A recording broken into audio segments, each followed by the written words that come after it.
So how much does it cost to go off-grid in Australia? Well, I'm actually going to answer that question because I know a lot of people ask it, and I will actually give you a price. But it's not going to be what you think it is.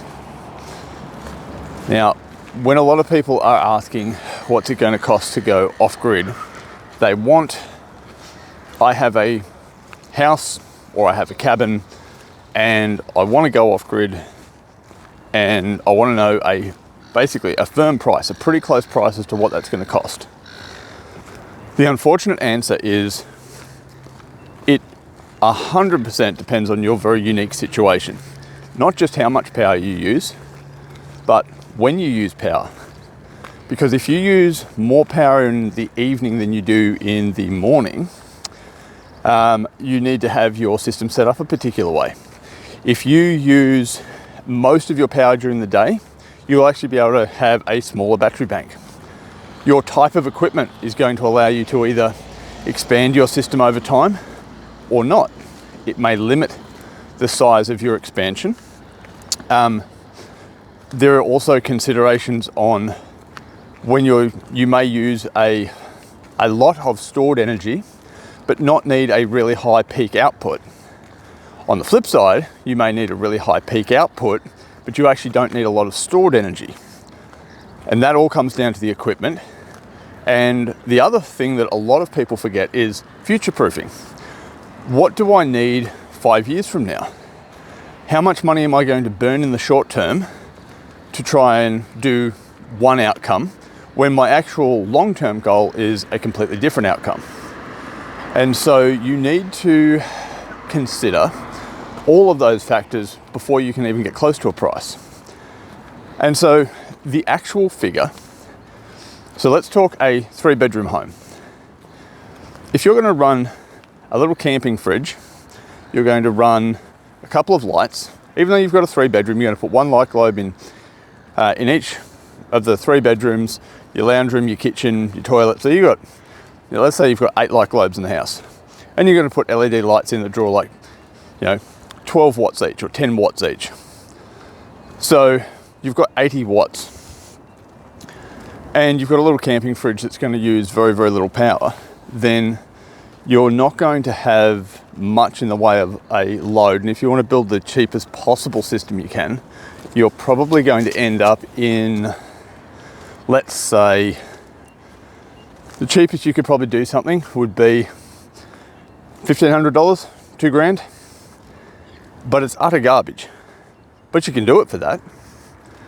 But if you have a 3-bedroom house and you're going to have more lights than that, you're also going to have a microwave, an air fryer, septic system, a pump. You want to run a power tool occasionally off the system. You don't want to have much use on the backup generator in winter. Then you're going to have a much different system. And even for that, we can have a $10,000 solution, or we can have a $60,000 solution. How long do you want it to last? Are you happy if it burns out in 2 to 3 years? Or do you want it to last, 20 years? And before all the comment sections say, you can't get an off-grid system that will last 20 years. Yes, you can.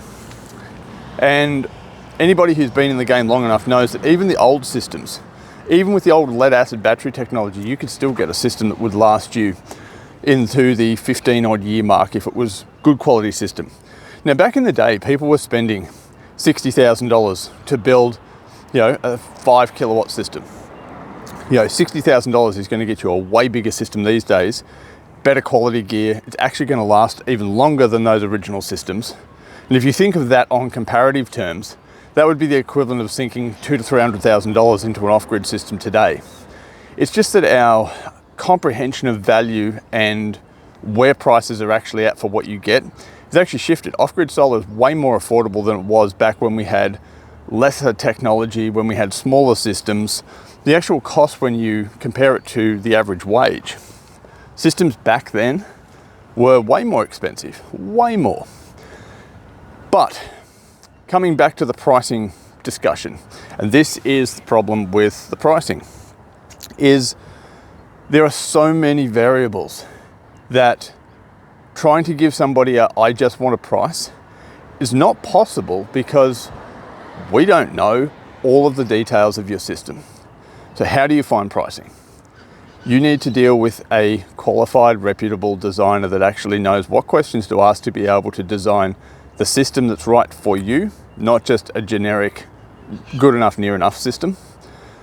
If you want generic good enough, near enough system, then your best bet is to just do it yourself, buy the stuff off eBay and hope for the best.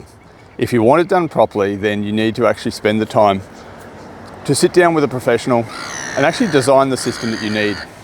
And it has to be designed for your specific setup. As I said, even knowing the equipment that you have is not enough. You have to know how you're going to use it.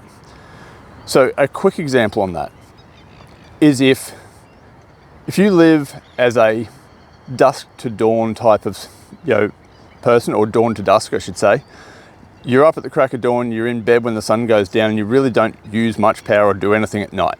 And in winter you're in bed earlier, and that's how you live. You don't need much storage because you're not going to be using a lot of power overnight. You just need enough to primarily get through the day and keep all of the fridge and freezer and stuff going of a night time and not much else.